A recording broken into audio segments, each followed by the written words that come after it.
Hi good morning friends, आप सभी लोगों का स्वागत है आपके अपने परिवार फ्यूचर ऑनलाइन क्लासेस सोनपुर में। चलिए, तो कैसे आप लोग? उम्मीद करता हूँ सब लोग अच्छे होंगे और सब लोग की तैयारी एकदम बढ़िया तरीके से चल रही होगी। ठीक है, तो हम लोग अभी क्या कर रहे हैं, बिहार डीएलएड का मैथ का सेट प्रैक्टिस कर रहे हैं। ठीक है, तो इसके पहले हम लोगों ने 12 सेट कंप्लीट कर लिया था। आज की इस क्लास में हम लोग सेट 13 को लगाने वाले हैं। यानी इस क्लास में हम लोग सेट 13 का कुछ इंपॉर्टेंट क्वेश्चन देखेंगे। यानी कुछ पीवाईक्यू की होगा, कुछ रिपीटेड क्वेश्चन होगा, उन सब के बारे में आज हम लोग चर्चा करेंगे। ठीक है,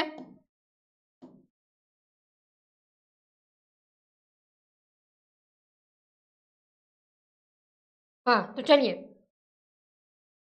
देखते हैं मेरा पहला क्वेश्चन क्या है। बिना टाइम को बर्बाद किए हम अपना सेशन स्टार्ट करते हैं। देखिए पहला क्वेश्चन क्या है। देखिए, क्वेश्चन लगाने से पहले आप लोग एक बात ध्यान रखिएगा कि जब भी आप क्वेश्चन को करिए, कम से कम 1 से 2 बार का करिए। क्वेश्चन को सबसे पहले आप लोग रीड करिए। ठीक है, क्वेश्चन को सबसे पहले ध्यान से 1 से 2 बार पढ़िए कि क्वेश्चन आखिरकार बोल क्या रहे हैं। उसके बाद अगला स्टेप में क्या करना है, आपको गिवन लिखना है। यानी क्वेश्चन में जो भी चीज़ गिवन दिया है उसको आप लोग लिख लीजिए। उसके बाद अगला स्टेप क्या करना है, जो चीज़ निकालना है उसको लिखिए और उससे रिलेटेड जो भी फॉर्मूलाज आपको याद आ रहा है, फॉर्मूला उसको आप लोग ध्यान में रखिए। अगर इतना स्टेप अगर करते हैं तो आपका क्वेश्चन आसानी से बनेगा। ओके, ये कुछ इम्पोर्टेंट बात था, इसको आप लोग ध्यान रखिएगा। हाँ तो देखिएगा क्वेश्चन नंबर पहला क्या करें। फर्स्ट क्वेश्चन बोल रहा है कि त्रिज्या आर के साथ एक वृत्त का क्षेत्रफल क्या होगा। यानी आर त्रिज्या वाले एक वृत्त का क्षेत्रफल क्या होगा। तो जैसे मान लीजिए कि ये मेरे पास एक वृत्त है। ठीक है, ये मेरा इसका हो गया सेंटर हो गया और ये इसका क्या हो गया, रेडियस हो गया। तो हमको बोल रहा है कि आर त्रिज्या वाले वृत्त का क्षेत्रफल क्या होगा। तो आप लोग को पता होगा कि वृत्त का क्षेत्रफल का फॉर्मूला क्या होता है। यानी कि वृत्त का क्षेत्रफल का फॉर्मूला क्या होता है। यानी कि एरिया ऑफ सर्कल क्या होता है, वो आपका होता है पाई आर स्क्वायर। यानी इसका फॉर्मूला क्या होता है आपके पास, पाई आर स्क्वायर। यही हमसे पूछ रहा था। तो वृत्त का क्षेत्रफल क्या होगा आपके पास, पाई आर स्क्वायर। यानी फर्स्ट क्वेश्चन का करेक्ट आंसर क्या होगा आपके पास, ऑप्शन नंबर ए। चलिए नेक्स्ट क्वेश्चन देखते हैं। क्वेश्चन नंबर सेकंड में क्या बोल रहा है हमको। सेकंड में बोला है कि 0 से 50 के बीच विषम संख्या की संख्या कितनी है। यानी हमको बोला कि 0 से लेकर के 50 के बीच विषम संख्या का कितना संख्या है। यानी 0 से 50 के बीच टोटल कितना विषम संख्या, यानी कि और नंबर कितना है। तो आप लोग को पता होगा कि 0 से 50 के बीच 25 क्या रहता है, यानी 25 आपका रहता है इवन नंबर यानी सम संख्या, और 25 क्या रहते हैं आपके पास और नंबर यानी कि विषम संख्या। हमसे क्या पूछ रहा है कि विषम संख्या का संख्या कितना है। तो इस क्वेश्चन का करेक्ट आंसर क्या होगा आपके पास, ऑप्शन नंबर सी। या तो इसको ऐसे भी बना सकते हैं कि आपको अगर विषम संख्या निकालना हो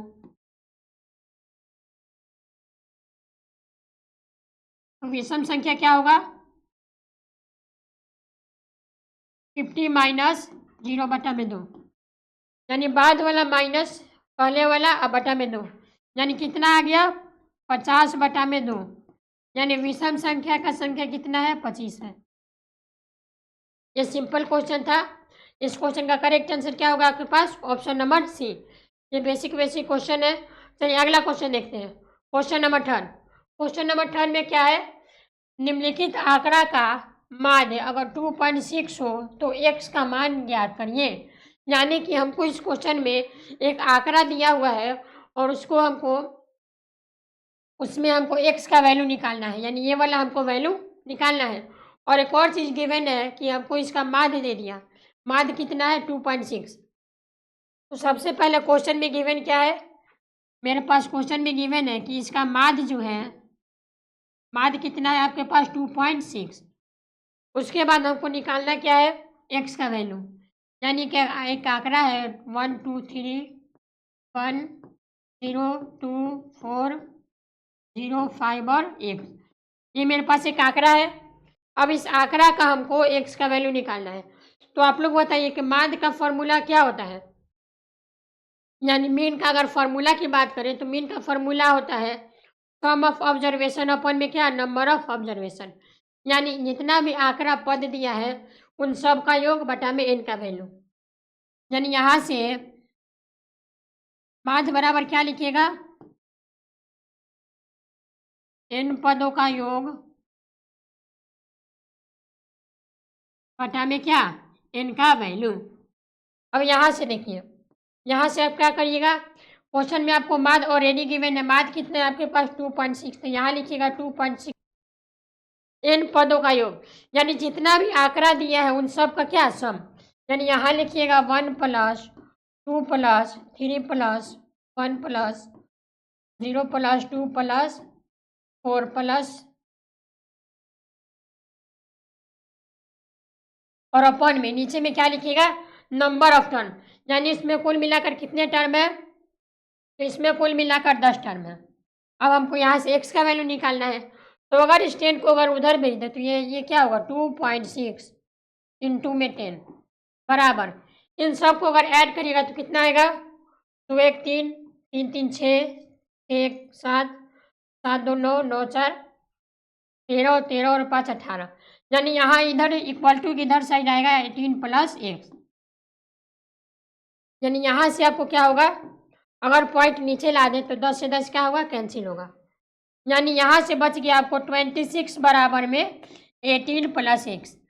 तो यहाँ से आप लोग x का अगर वैल्यू निकालिएगा तो x का वैल्यू क्या होगा, 26 - 18। यानी x का वैल्यू कितना आ गया आपके पास, 8। हमसे क्वेश्चन में पूछ क्या रहा था, x का वैल्यू क्या होगा, तो x का वैल्यू क्या होगा आपके पास, 8। यानी ऑप्शन नंबर ए आपका करेक्ट होगा। इस क्वेश्चन में आपको ध्यान क्या रखना है, तो इस क्वेश्चन में आपको मेन चीज़ जो है वो आपका ये फार्मूला है। अगर आपको ये फार्मूला याद रहेगा तो ये क्वेश्चन आपसे बन जाएगा।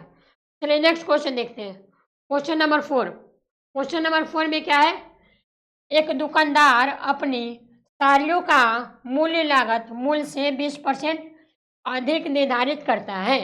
यानी एक शॉपकीपर जो है वो क्या करता है, साड़ी को सेल करता है और उस साड़ी का दाम क्या करता है, जितना में वो साड़ी खरीदा, यानी जितना में वो साड़ी वो किसी दूसरे से खरीदा उसको क्या करता है, उससे 20% अधिक। यानी आप लोग देखते होंगे कि जितना भी दुकानदार है वो क्या करता है, सभी सामान पर एक्स्ट्रा पैसा लगा कर रखता है। यानी वो 20% अधिक क्या करता है, निर्धारित करता है तथा खरीदार को 10% की बटा देता है। यानी कि वो 20% अपने दाम में से बढ़ा देता है और जो भी खरीदार आता है व्यापारी उसको क्या करता है, 10% का छूट देता है। तो इस प्रकार दुकानदार को कुल कितना प्रतिशत लाभ होगा, तो हमको निकालना है कि प्रॉफिट परसेंट कितना होगा। तो यहाँ लिखिएगा कुल लाभ, यानी दुकानदार को कुल कितना प्रॉफिट होगा वो हमको निकालना है। तो उसका प्रॉफिट क्या होगा, हाँ, तो उसका प्रॉफिट कैसे निकालेंगे, यानी वो पहले जो है वो 20% का क्या दे रहा था, 20% जो है उसका दाम में क्या कर रहा था, बढ़ोतरी कर रहा था। फिर बाद में उसी में व्यापारी को कितना का छूट दे रहा था, 10% का। फिर घटा देंगे इसमें इतना का प्रतिशत, ठीक है। यानी ये वाला स्टेप कैसे किया आप लोग को समझ में आया। हमको निकालना था कुल लाभ, यानी कुल प्रॉफिट दुकानदार को कितना होगा। तो यहाँ देखिए दुकानदार जो है वो पहले क्या किया, 20% का क्या किया, प्रॉफिट मतलब अपने जो दाम था उसमें क्या करिए, बढ़ोतरी कर दिया। फिर बाद में कोई भी व्यापारी आ रहा था उसको कितना का छूट दिया, 10% का छूट दिया और बाद में उसी का क्या कर देंगे, परसेंट को माइनस कर देंगे। यानी 20 × 10/100। बस इसको सॉल्व करना है। तो यहाँ से क्या होगा, ये दोनों जीरो क्या होगा, कैंसिल होगा। यानी यहाँ पर बचा 20 - 10 - 2, यानी यहाँ इसका कुल लाभ कितना आएगा, 8%। यानी दुकानदार को कुल प्रॉफिट कितना का होगा, 8% का। यानी ऑप्शन नंबर बी आपका करेक्ट आंसर होगा, ठीक है। चलिए नेक्स्ट क्वेश्चन देखते हैं, क्वेश्चन नंबर 5। क्वेश्चन नंबर 5 को ध्यान से पढ़िए। क्वेश्चन में क्या दिया है, हमको बोला है कि एक समीकरण युग में 6x-2y-3 बराबर 0 है और px-y-2 बराबर 0 है। और एक और चीज़ बोला है कि इसका क्या है, अद्वितीय हल है, यानी इस समीकरण का यूनिक सोल्यूशन है। तो हमको बताना है कि p का मान क्या होगा। तो बताइए इस क्वेश्चन को कैसे करेंगे हम लोग। देखिए हमको क्या दिया, दो समीकरण। समीकरण क्या क्या है, एक है आपका 6x-2y-3 बराबर 0। एक और समीकरण क्या है आपके पास, px-y-2 बराबर 0। और ये बात बोला है कि इस समीकरण का हल कितना है, अद्वितीय है। अद्वितीय कहने का मतलब हो गया यूनिक सोल्यूशन, यानी वैसा सोल्यूशन जिसका क्या हो, एक हल हो। तो यहाँ से यूनिक सोल्यूशन का आपको कंडीशन पता होगा। हम किसी भी, मान लीजिए हम कोई भी दो समीकरण को अगर हल करते हैं उसमें क्या क्या देखने को मिलता है, यानी अगर हम कोई भी दो समीकरण को हल करेंगे तो इसमें टोटल आपको 3 कैसे देखने को मिलेगा। कौन कौन सा, एक आपको मिलेगा यूनिक सोल्यूशन, यानी इसको अगर समीकरण को सॉल्व करिएगा तो आपको एक ही सोल्यूशन देखने को मिलेगा। एक आपको मिलेगा नो सोल्यूशन, यानी समीकरण का एक भी हल नहीं है। और एक आपको मिलेगा इनफाइनाइट मैनी सोल्यूशन, यानी सॉल्यूशन का अनंत हल है। अब यहाँ से आपको तीनों का कंडीशन याद होना चाहिए। तो पहला का कंडीशन क्या है, अगर मेरा सॉल्यूशन का एक हल हो, इस कंडीशन में इसका जो कंडीशन होता है वो क्या होता है, a1/a2 नॉट इक्वल टू क्या होना चाहिए, b1/b2 के। ये मेरा हो गया पहला कंडीशन। सेकेंड कंडीशन क्या है, नो सॉल्यूशन। नो सॉल्यूशन वाले केस में मेरा कंडीशन क्या बनता है, a1/a2 जो होगा वो बराबर होगा किसके, b1/b2 के, और नॉट इक्वल टू क्या होगा, c1/c2 के। तो ये मेरा कौन सा केस हो गया, जब मेरा सॉल्यूशन का एक भी हल ना होता है। फिर तीसरा कंडीशन है आपका इनफाइनाइट मैनी सॉल्यूशन। तो इस केस में क्या होता है आपका, a1/a2 जो होता है वो बराबर होगा किसके, b1/b2 के, और बराबर होगा किसके, c1/c2 के। तो ये आपका हो गया इनफाइनाइट मैनी सॉल्यूशन। इस क्वेश्चन के माध्यम से आपको 3 क्वेश्चन इसमें समझ में आ गया, यानी आपको ये कंडीशन याद होना चाहिए। अब क्वेश्चन में आपको क्या पूछा है, यूनिक सोल्यूशन, यानी इसका कंडीशन क्या होता है, a1/a2 not equal to b1/b2। a1 कितना है, 6, यानी 6/p नॉट इक्वल टू क्या होगा,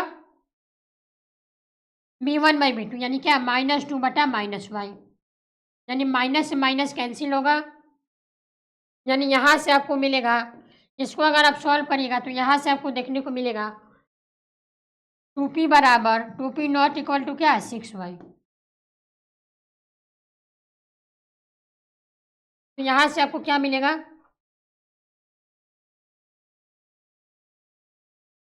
यहाँ पर नीचे में आपका क्या बनेगा, -1 -1, यानी यहाँ क्या होगा आपके पास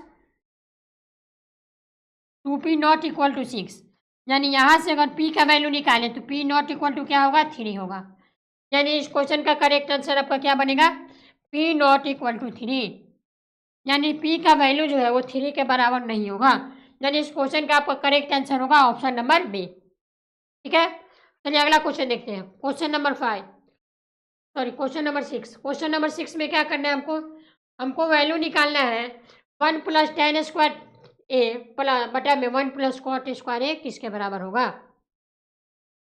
यानी हमको इसका वैल्यू निकालना है। तो इसका वैल्यू कैसे निकालेंगे, तो इसको थोड़ा सा सिंप्लीफाई करना होगा। क्वेश्चन में हमको दिया है 1 + tan² a बटा में 1 + cot² a। अब यहाँ से देखिए, यहाँ से क्या कर सकते हैं, 1 + tan² a को लिख सकते हैं sec² a बटा में, नीचे में भी क्या लिख सकते हैं, 1 + cot² a को लिख सकते हैं cosec² a।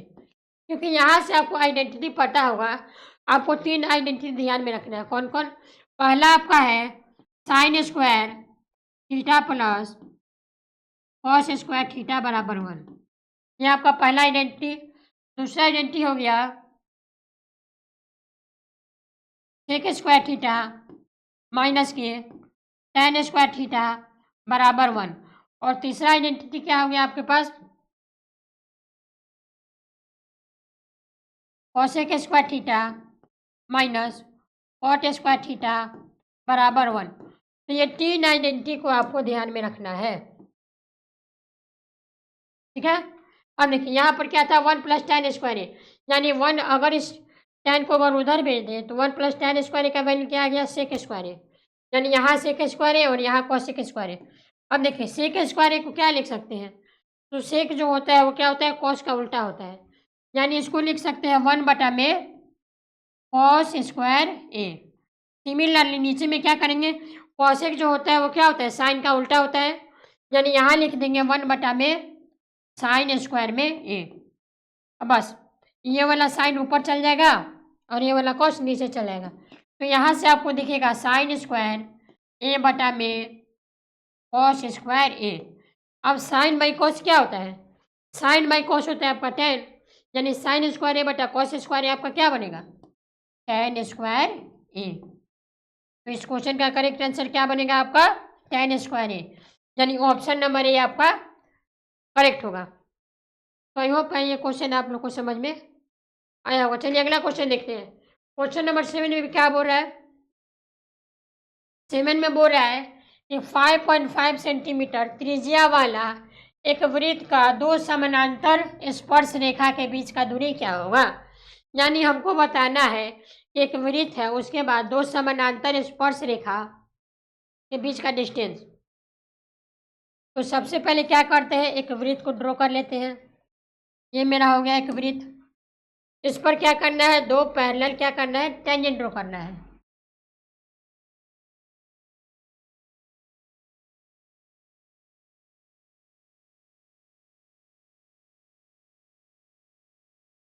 तो ये क्या करिए, हम यहाँ पर हम लोग दो पैरेलल टेंजेंट को ड्रॉ कर दिए। टेंजेंट क्या होता है, वृत्त के एक बिंदु पर क्या करता है, स्पर्श करता है। अब देखिए यहाँ से इसका सेंटर क्या हो जाएगा, यानी सर्कल का सेंटर ये हो जाएगा ओ। हमसे क्या पूछा है, दोनों समानांतर स्पर्श रेखा का बीच का दूरी, यानी जो दोनों टेंजेंट है उसके बीच का डिस्टेंस। तो दोनों टेंजेंट का बीच का डिस्टेंस क्या हो जाएगा आपका, तो यहाँ से यहाँ आपको क्या करना होगा, एक लाइन को ड्रॉ करना होगा। तो यहाँ से आपको दिख रहा होगा कि अगर हम इस वृत्त का अगर व्यास निकाल दें यानी डायमीटर निकाल दें तो दोनों स्पर्श रेखा का बीच का दूरी निकल जाएगा। अब व्यास कैसे निकलेगा, तो देखिए क्वेश्चन में हमको इस सर्कल का जो त्रिज्या है यानी रेडियस जो है वो दिया है, यानी यहाँ से यहाँ तक का दूरी अगर 5.5 है तो यहाँ से यहाँ क्या होगा, ये भी दूरी आपका क्या होगा, 5.5 होगा।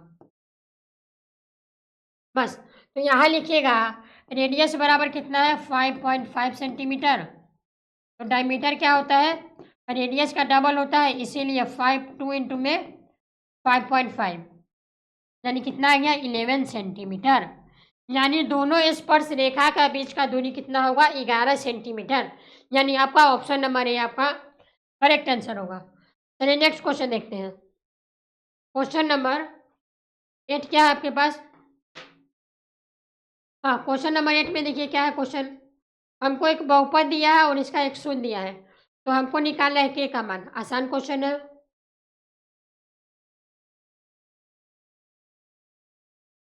तो यहाँ से देखिए हमको एक बहुपद दे दिया, यानी पॉलिनोमियल क्या है आपके पास, k-1 इंटू में 2 प्लस kx प्लस का 1।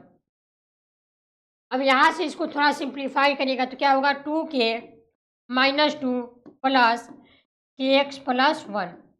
अब हमको क्या है, इस पॉलिनोमियल का एक शून्य क्या है, -3 है। तो अगर इसका अगर अल्फ़ा का वैल्यू अगर -3 है तो अगर हम x के जगह पर अगर -3 पुट कर देंगे तो वहाँ से आपको k का वैल्यू पता चल जाएगा। तो यहाँ क्या होगा, 2k - 2 प्लस k इंटू में -3 प्लस का 1, यानी ये क्या बनेगा आपके पास, 2k - 2 -3k प्लस 1। अब यहाँ देखिए 2k माइनस के 3k, यानी माइनस के, और यहाँ क्या बनेगा आपके पास -1 बराबर 0। यानी यहाँ से आपको k का वैल्यू क्या मिलेगा, हाँ, यानी यहाँ से आपको k का वैल्यू मिलेगा, यानी यहाँ से आपको k का वैल्यू क्या मिलेगा, -1 मिलेगा। तो यहाँ क्या दिया है हमको, एक पोलिनोमियल दिया है, और इस पोलिनोमियल का शून्य क्या है, यानी इस पोलिनोमियल का एक जीरो जो है,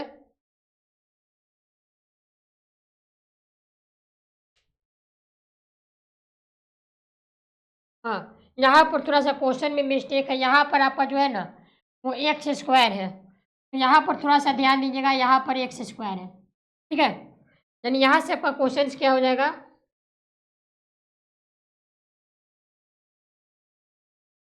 क्वेश्चन में थोड़ा प्रिंटिंग मिस्टेक था, यहाँ देखिए, यानी आपका क्वेश्चन क्या हो जाएगा, आपके पास k-1 एक्स स्क्वायर प्लस का एक्स प्लस 1, ये आपका क्वेश्चन है। अब देखिए हमको एक वैल्यू दिया है, यानी अल्फा का वैल्यू कितना है, -3, यानी एक्स के जगह पर -3 पुट करना है, यानी k-1 इंटू में -3 का स्क्वायर प्लस k इंटू में -3 प्लस 1।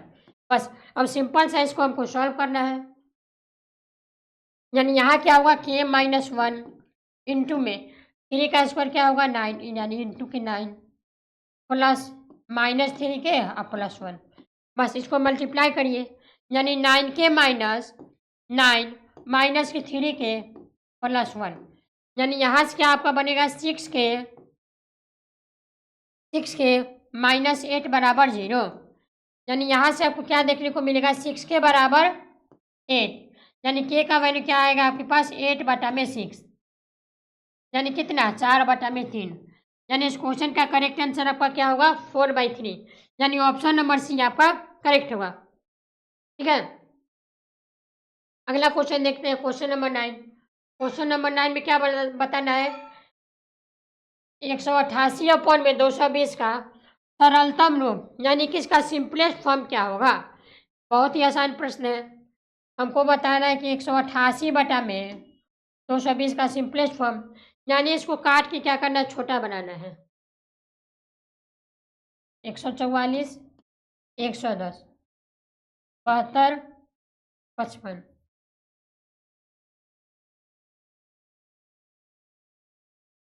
उसके बाद इसको थोड़ा सा और छोटा कर सकते हैं हम लोग, यानी इसको छोटा करिएगा तो इसका सिंपलेस्ट फॉर्म आपको क्या देखने को मिलेगा, यानी ऊपर में आपको देखने को मिलेगा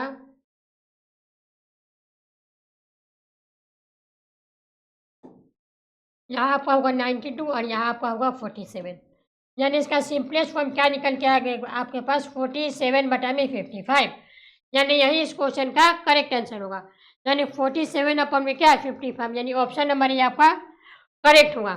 नेक्स्ट क्वेश्चन देखते हैं, क्वेश्चन नंबर 10 में क्या करना है, हमको दिया है कि cos थीटा अगर 3/4 हो तो हमको वैल्यू बताइए 9 tan स्क्वायर थीटा प्लस 9 का मान क्या होगा, यानी इसमें हमको 9 tan स्क्वायर थीटा माइनस 9 का वैल्यू बताना है। तो देखिए इस क्वेश्चन को आप लोग दो विधि से कर सकते हैं, पहला क्या आप कर सकते हैं, आप tan का वैल्यू निकालिए, नहीं तो दूसरा आसान मेथड क्या है, हमको दिया है कि cos थीटा बराबर 3/4 है, हमको वैल्यू किसका निकालना है 9 tan स्क्वायर थीटा प्लस 9। अब यहाँ से इसको थोड़ा सा सिंप्लीफाई करिएगा तो आपको दिखेगा, अगर दोनों में अगर 9 कॉमन ले ले तो ये आपको बनेगा,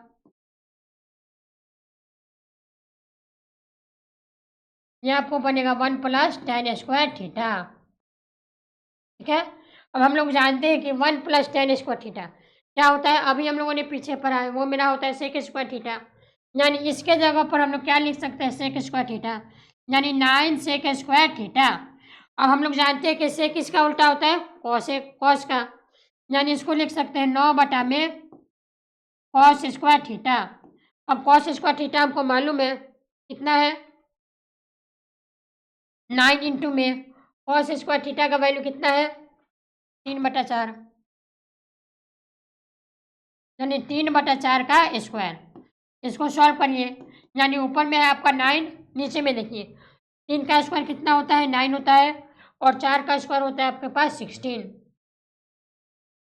तो यहाँ से अगर इस 16 को अगर ऊपर भेजिएगा तो क्या होगा, 16 इंटू में 9 अपॉन में 9, यानी इसका वैल्यू क्या मिलेगा आपके पास 16। यानी यहाँ से इसका वैल्यू मिल गया 9 tan स्क्वायर थीटा प्लस 9 का वैल्यू कितना आ गया, 16। यानी इस क्वेश्चन का आपका करेक्ट आंसर क्या होगा, option number A. Option number A आपका इस क्वेश्चन का करेक्ट होगा। चलिए नेक्स्ट क्वेश्चन देखते हैं, ये थोड़ा बढ़िया क्वेश्चन है।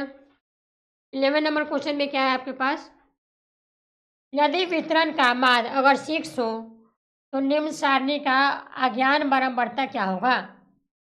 यानी हमको इसका बारंबारता निकालना है। इस क्वेश्चन में हमको क्या निकालना है, इसका बारंबारता। यानी हमको निकालना है कि इस खाली जगह पर क्या होगा, यानी इसके जगह पर x का वैल्यू हमको क्या होगा। तो इस क्वेश्चन को कैसे कर सकते हैं, क्वेश्चन में हमको एक चीज़ दिया है कि इसका मान क्या है, हमको इस एक बात पता है। अब देखिए इस टेबल के माध्यम से क्या करेंगे हम लोग, सबसे पहले इसका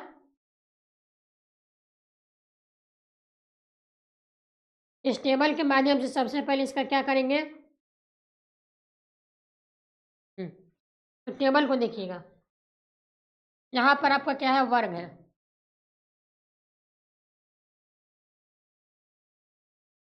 एक टेबल बनाना होगा, वर्ग क्या है, 1 से 3,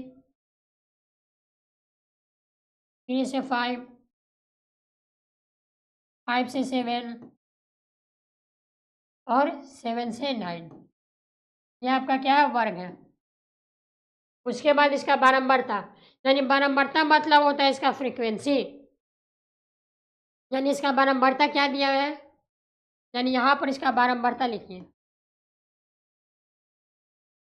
बारंबारता कहने का मतलब इसका FI, यानी इसका FI क्या दिया हुआ है आपके पास, 3, 2, 1 और ये x, यही हमको क्या करना है, निकालना है। ठीक है, अब आगे क्या निकालना है हमको, इस क्वेश्चन में आगे हमको निकालना है एक चीज़, वो क्या है, तो वो आपको निकालना है इसका XI का वैल्यू। ठीक, क्योंकि हम लोग माध्य का फॉर्मूला जानते हैं, माध्य यानी इसको डिनोट करते हैं किससे, x बार से। इसका फॉर्मूला होता है समेशन ऑफ FI इंटू में XI बटा में FI, इसी से मेरा x का वैल्यू निकलेगा। यानी हमको FI तो दिया है, हमको XI निकालना है।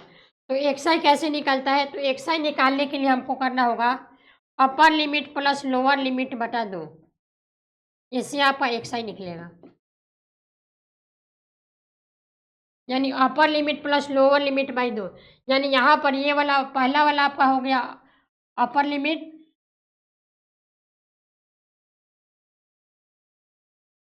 ये वाला आपका लोअर लिमिट और ये वाला आपका अपर लिमिट। यानी यहाँ पर 1 + 3/2, यानी कितना आएगा आपके पास, 4/2, यानी क्या, 2। फिर यहाँ देखिए 3 + 5/2 यानी 8/2, कितना आएगा आपके पास, 4 आएगा। उसके बाद यहाँ पर देखिए 7 + 5 यानी 12/2, कितना आएगा, 6 आएगा। और यहाँ पर 7 + 9 यानी 16/2, कितना आ गया, 8 आ गया। तो यहाँ से आप क्या कर लिए, upper limit plus lower limit by 2 से आप क्या कर लिए, XI निकाल लिए।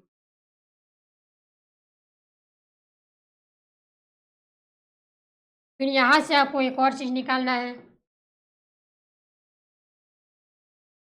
यहाँ देखिए, यहाँ से आपको निकालना है समेशन ऑफ FI इंटू में XI, यानी ये आपका हो गया FI और ये आपका हो गया XI, इन दोनों का प्रोडक्ट निकालना है। यानी इन दोनों को गुना करिए, 3 दूना कितना होता है, 6, 4 दूना 8, ये 6 और ये 8x। ठीक है, ये आपका निकल गया। अब यहाँ से देखिए हमको क्या क्या निकल गया, हमको निकल गया FI into XI, FI into XI, और हमको निकालना है समेशन ऑफ FI, यानी समेशन ऑफ FI, समेशन का मतलब होता है सबका जोड़, यानी FI को जोड़िए। तो यहाँ पर लिख लीजिए, यहाँ पर लिख लेते हैं समेशन ऑफ FI, यानी FI को ऐड करिए, यानी 3 + 2 5, 5 + 1 6, यानी यहाँ समेसन ऑफ एफ आई आपके पास आ गया 6 + 6, समेसन ऑफ एफ आई 6 + 6 और summation of F I into X I ये हो गया।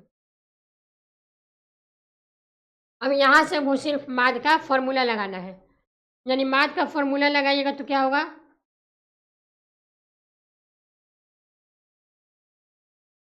तो यहाँ से क्या करिए, इसको सबको जोड़ कर लिख लीजिए, यानी 8 6 14, 14 6 20, यानी यहाँ पर आपका 20 + 8x आ गया, summation of F I into में क्या एक्स आई। अब हमको इस दो चीज़ का ज़रूरत है।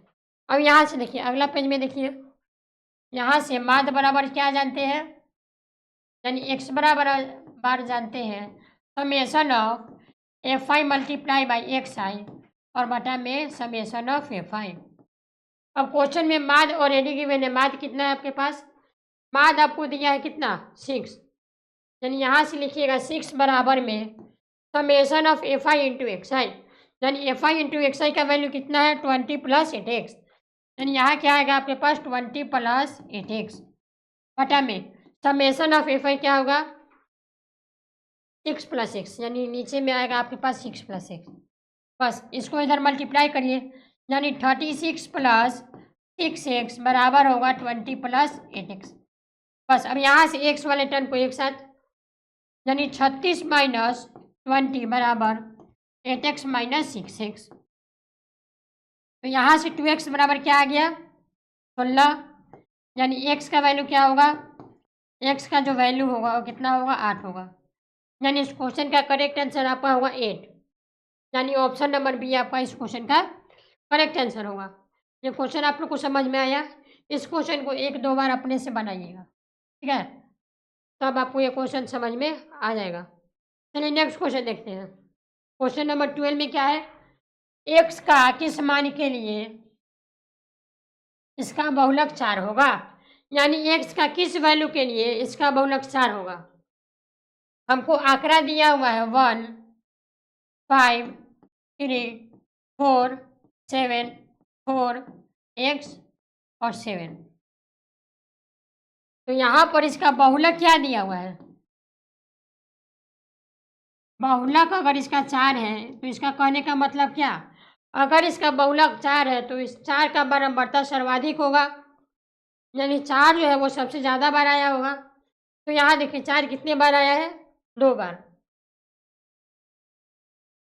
यानी यहाँ x की जगह पर अगर 4 होगा तभी इसका बारंबारता क्यों होगा सर्वाधिक होगा, क्योंकि अगर इसका अगर टेबल बनाए तो यहाँ देखिए 1 कितना बार आया है 1 बार, 5 भी 1 बार, 3 भी 1 बार, लेकिन यहाँ देखिए 4 आपका 2 बार आया है और 7 भी 2 बार आया है, तो यहाँ दोनों चीज़ इक्वल है, लेकिन यहाँ x के जगह पर क्या होना चाहिए कि इसका बहुलक 4 हो, तो सिंपल सा मतलब है x के जगह पर अगर 4 होगा तभी इसका बहुलक क्या होगा 4 होगा, यानी इस x के जगह पर क्या आएगा आपके पास 4 आएगा, तो इसका 4 का सर्वाधिक बारंबारता आपका कितना निकलेगा, यानी इस 4 का अगर सर्वाधिक बारंबारता देखें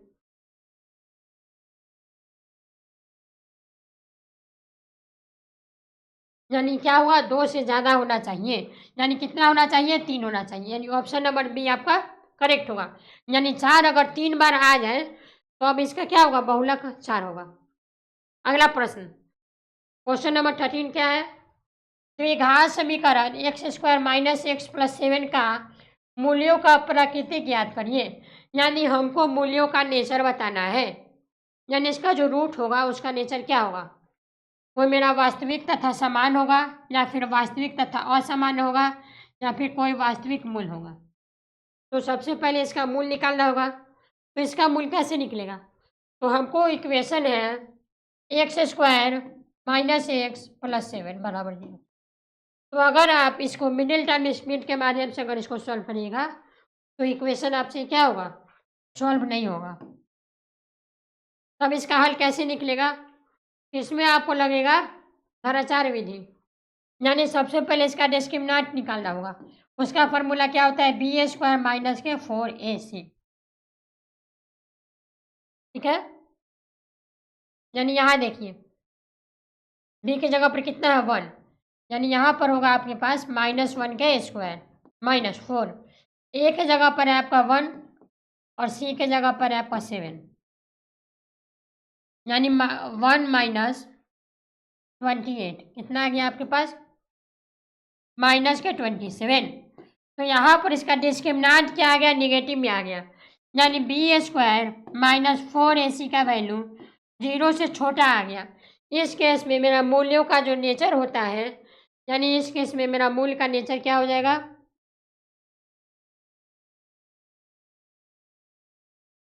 यानी अगर मेरा बी स्क्वायर माइनस 4ac का वैल्यू अगर 0 से अगर छोटा आ जाता है तो इस केस में इसका कोई भी वास्तविक मूल ना होता है, यानी इस इक्वेशन का कोई हल नहीं होगा, यानी ऑप्शन नंबर डी आपका करेक्ट होगा। नेक्स्ट क्वेश्चन देखते हैं। क्वेश्चन नंबर 14 क्या है, 1444 में 2 का अधिकतम घात क्या होगा। यानी अगर हम 1444 को अगर फैक्टराइज करें तो हमको 2 का घात बताना है, यानी 2 का पावर बताना है। तो अगर इसको 2 से अगर लगाएं फिर 2 से लगेगा, फिर 2 से, फिर 2 से लगेगा 90, फिर 2 से लगेगा 45, फिर यहाँ लगेगा 5 से 9 बार में। तो यहाँ इसको क्या लिख सकते हैं, 1444 को हम लोग लिख सकते, 40 को 2 कितने बार आया, 1 2 3 4 5, यानी 2 का पावर 5 इंटू में 5 इंटू 9।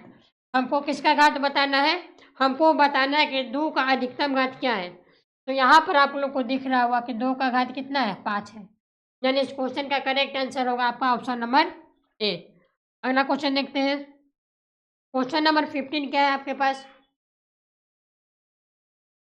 15 नंबर क्वेश्चन क्या है, क्वेश्चन में है कि हमको बताना है कि अगर मेरा बिंदु पी और क्यू जो है उसको मिलाने वाला एक रेखा, उसका मिडिल पॉइंट क्या होगा। तो जैसे कि मान लीजिए ये आपका क्या है, पॉइंट पी है और यहाँ पर आपका क्या है, पॉइंट क्यू है, क्यू पॉइंट है। इन दोनों पॉइंट को मिलाने वाला एक लाइन है, ठीक है, यानी ये आपका क्या हो गया, एक लाइन हो गया। हमको दिया है पी का कोऑर्डिनेट कितना है आपके पास, -2 कॉमा में 8, क्यू का कोऑर्डिनेट कितना है आपके पास, -6 कॉमा -4।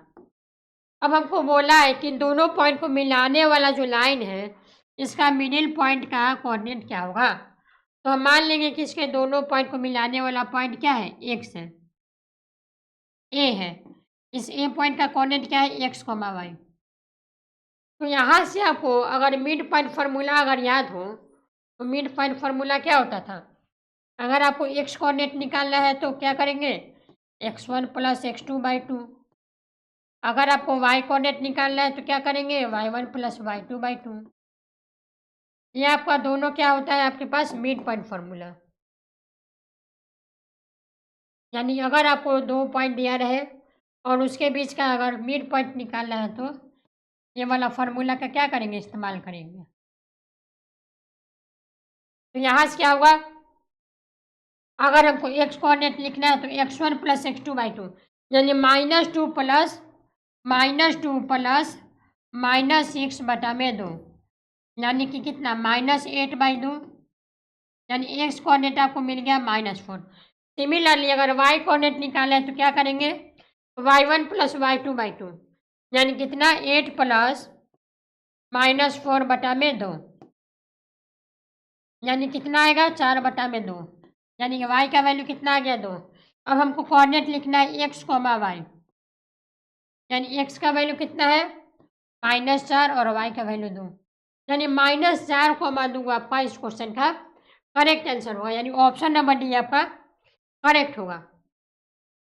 अगला क्वेश्चन देखते हैं। क्वेश्चन नंबर 16 क्या है, क्वेश्चन नंबर 16 में है कि अगर मेरा ए x1 y1 हो, बी x2 y2 हो और सी x3 y3 में ट्रायंगल ABC का निर्देशांक हो, यानी हमको ABC का क्या दिया, निर्देशांक दे दिया। हमको क्या निकालना है, इनमें इसका केंद्र का निर्देशांक क्या होगा। जैसे ये वाला मान लीजिए मेरे पास एक ट्रायंगल है ए बी सी, ए का कोऑर्डिनेट क्या है आपके पास, x1 y1, बी का कोऑर्डिनेट क्या है आपके पास, x2 y2, सिमिलरली सी का कोऑर्डिनेट क्या है आपके पास x3, y3। हमको एक ट्रायंगल था उसका कोऑर्डिनेट दे दिया और हमको इसका केंद्र का कोऑर्डिनेट निकालना है। यानी केंद्र क्या होता है, यानी इसका सेंट्रोइड का हमको क्या निकालना है, कोऑर्डिनेट। यानी तीनों शीट से क्या लेंगे, पॉइंट लेंगे और ये किसी एक बिंदु पर क्या करेगा, मीट करेगा। यानी ये वाला जो पॉइंट है इसका क्या कहलाएगा, निर्देशांक कहलाएगा। तो मान लीजिए कि ये तीनों क्या है, 0 पॉइंट पर मिल रहा है। तो अगर आपको केंद्र का निर्देशांक निकालना है यानी x, y निकालना है तो इसका फॉर्मूला होता है, अगर आपको केंद्र का निर्देशांक निकालना है यानी x, y का वैल्यू निकालना है तो इसका आपका फॉर्मूला होता है, अगर आपको x कोऑर्डिनेट निकालना है तो आप क्या करेंगे, x1 plus x2 plus x3/3। Similarly अगर आपको y कोऑर्डिनेट निकालना है तो क्या करेंगे, y1 plus y2 plus y3/3। तो ये आपका हो गया निर्देशांक का फॉर्मूला। यानी ऑप्शन नंबर डी आपका इस क्वेश्चन का करेक्ट आंसर होगा। नेक्स्ट क्वेश्चन देखते हैं। क्वेश्चन नंबर 70 में क्या है, क्वेश्चन नंबर 70 को देखिए।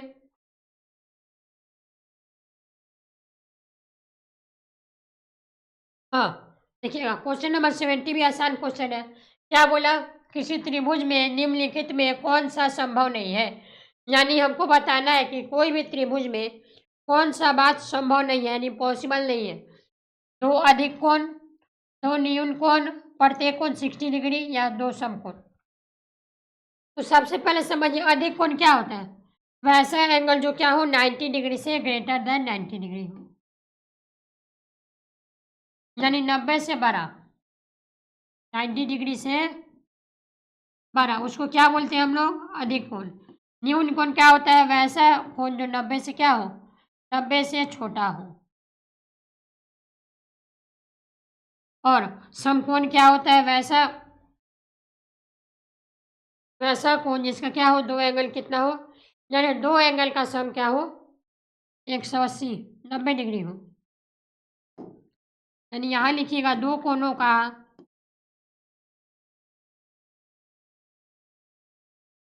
का सम कितना होना चाहिए, 90 होना चाहिए। जैसे मान लीजिए कि मेरे पास एक त्रिभुज है ABC, मेरे पास ट्रायंगल है। तो हम लोग जानते हैं कि ट्रायंगल का तीनों एंगल का सम कितना होता है, 180। यानी angle A plus angle B plus angle C बराबर कितना होता है, 180 डिग्री। अगर यहाँ से अगर ऑप्शन से देखा जाए तो फर्स्ट ऑप्शन में क्या है, दो अधिक कोण। तो यहाँ से देखिए एक ट्रायंगल में दो अधिक कोण पॉसिबल है कि नहीं, यानी 90 से ज़्यादा। जैसे ये वाला मान लीजिए कि 120 है और ये वाला 130 है। अब यहाँ से आपको दिख रहा होगा कि यही दोनों एंगल मिलाकर 180 से ज़्यादा हो गया। तो ये चीज़ ट्रायंगल में पॉसिबल नहीं है, यानी फर्स्ट ऑप्शन आपका रॉन्ग हो गया। सेकेंड ऑप्शन देखिए, दो न्यून कोण, न्यून कोण मतलब 90 से छोटा। जैसे मान लीजिए कि ये वाला कोण कितना है, यानी ये वाला कोण आपका 60 है और ये वाला 80 है। तो यहाँ ये दोनों हो गया है 140 और ये वाला कोण कितना होगा, 40। यानी सेकेंड ऑप्शन है हमको करेक्ट लगना है। यानी एक ट्रायंगल में दो न्यून कोण यानी दो एक्यूट एंगल पॉसिबल है। अगर ऑप्शन नंबर डी की बात करें तो समकोण मतलब दो कोणों का सम 180, यानी ये मेरा फोर्थ ऑप्शन में क्या होगा, रॉन्ग होगा। यानी यहाँ से आपको कौन सा ऑप्शन सही दिख रहा है, ऑप्शन नंबर बी। अगला क्वेश्चन देखते हैं, क्वेश्चन नंबर 18 में क्या बोल रहा है, एक सिलेंडर और एक शंकु का समान आधार, त्रिज्या और समान ऊंचाई है। यानी एक सिलेंडर है और एक क्या है, शंकु यानी कोण है। उन दोनों का आधार, त्रिज्या और ऊंचाई क्या है, सभी समान है। तो हमको निकालना है कि बेलन का आयतन और शंकु का आयतन का अनुपात क्या होगा। यानी हमको निकालना है कि वॉल्यूम ऑफ सिलेंडर और वॉल्यूम ऑफ कोण का रेशियो क्या होगा। तो यहाँ से अगर इसका अनुपात निकालें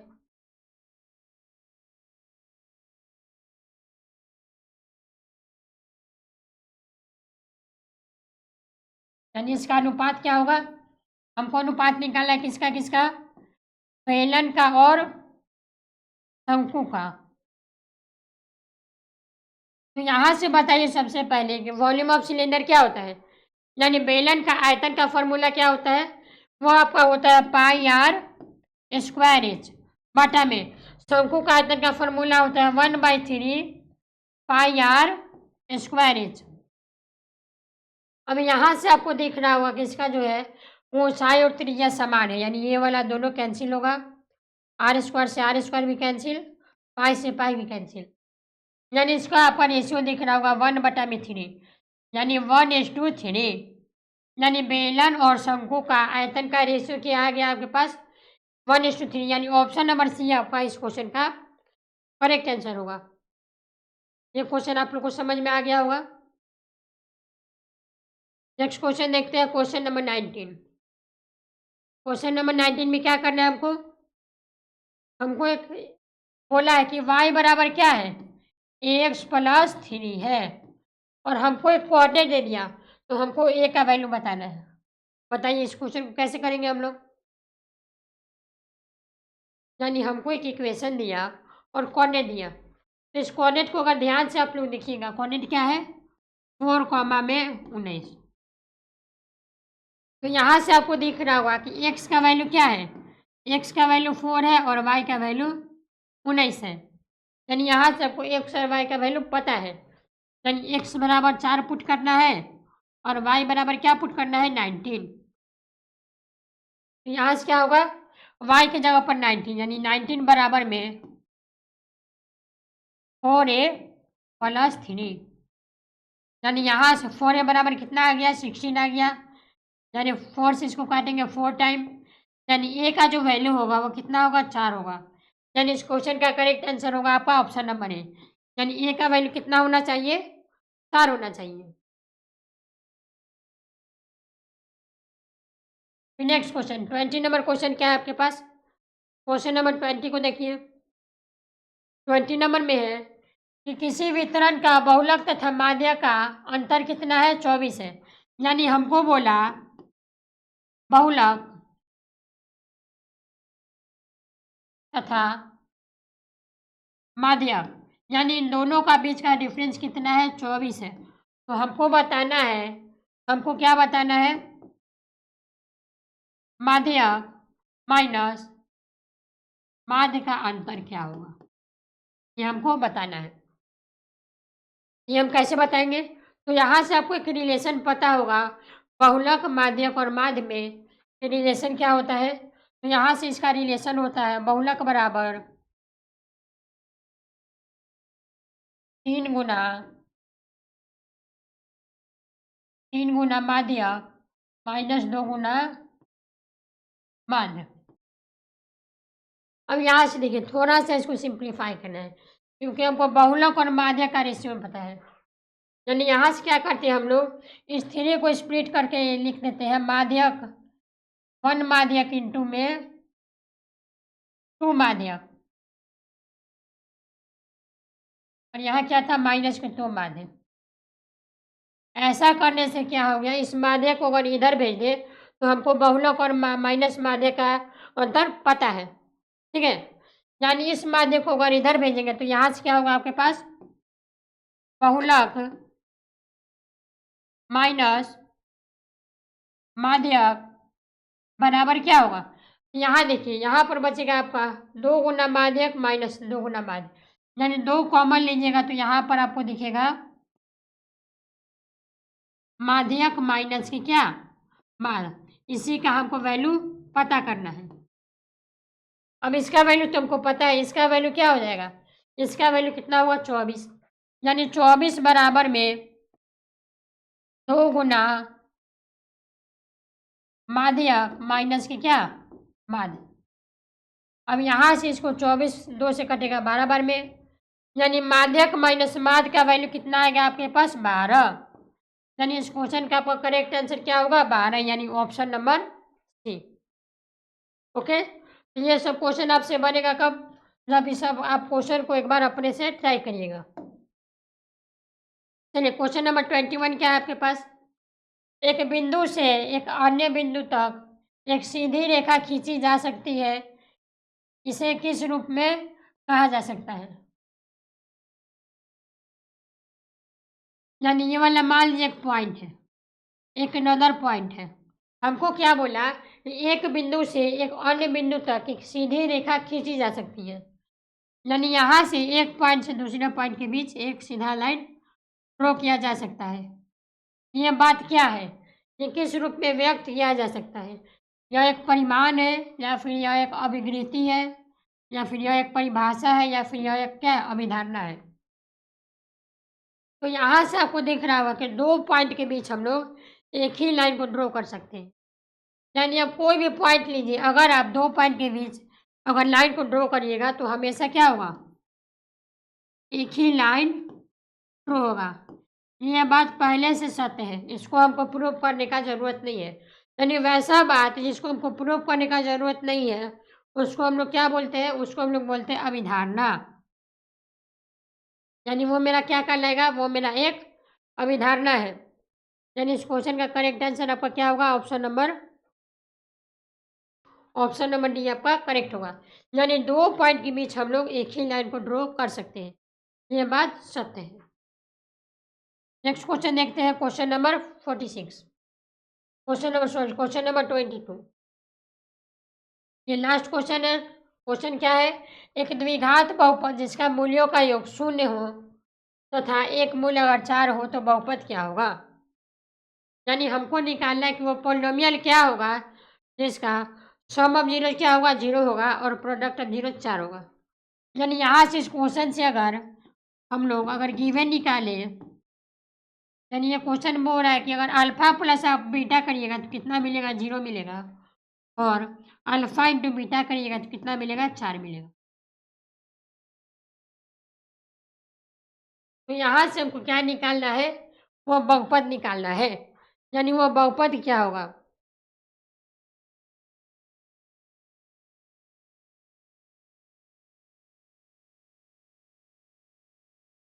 यानी यहाँ से क्या होगा आपके पास, तो यहाँ से अगर आप बीटा का वैल्यू निकालिएगा तो बीटा का वैल्यू क्या होगा आपके पास, 0 माइनस अल्फा। ठीक है, अब यहाँ से आप लोग अल्फा का वैल्यू निकालें तो कितना आएगा, 4। यानी यहाँ से आप लोग बीटा को क्या लिख सकते हैं, 0 माइनस 4। यानी बीटा का वैल्यू का पता चल गया -4। यानी आपको बीटा कितना होगा,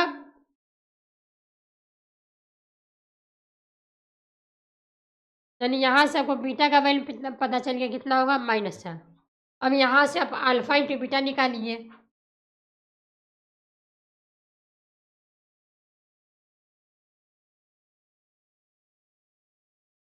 क्वेश्चन में आपको बोला कि अगर अल्फा प्लस बीटा अगर 0 है और इसका आपको प्रोडक्ट नहीं दिया, क्वेश्चन में क्या दिया है, अल्फा का वैल्यू दिया है, अल्फा का वैल्यू 4 है, तो आपको निकालना है कि वो पोलिनोमियल क्या होगा।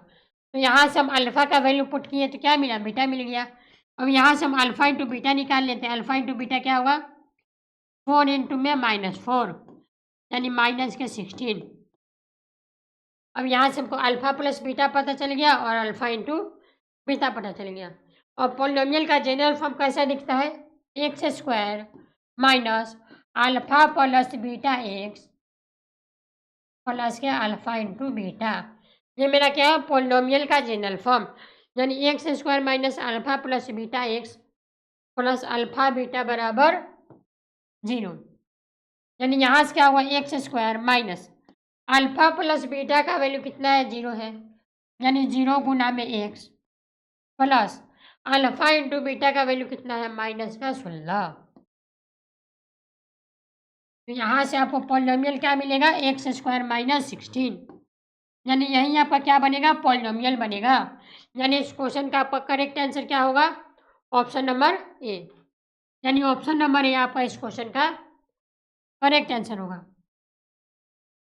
तो चलिए आज की इस क्लास में हम लोगों ने क्या किया, हम लोगों ने सेट 13 का जितना भी क्वेश्चन था उसको हम लोगों ने लगा लिया। ठीक है, तो आगे आपको क्या करना है, आगे आपको करना है कि जितना भी क्वेश्चन है, आज हम लोग कुल 22 क्वेश्चन किए, इसमें से आप लोग कितना अपने से कर सकते हैं तो आप लोग कमेंट में बताइएगा। ठीक है, और ये सब क्वेश्चन एक बार अपने से ज़रूर बनाइएगा। ठीक है, तो आज के लिए हम इतना ही रखेंगे, मिलते हैं नेक्स्ट क्लास में। तब तक के लिए नंबर लगाकर सब लोग पढ़ते रहिए। थैंक यू, जय हिंद, जय भारत।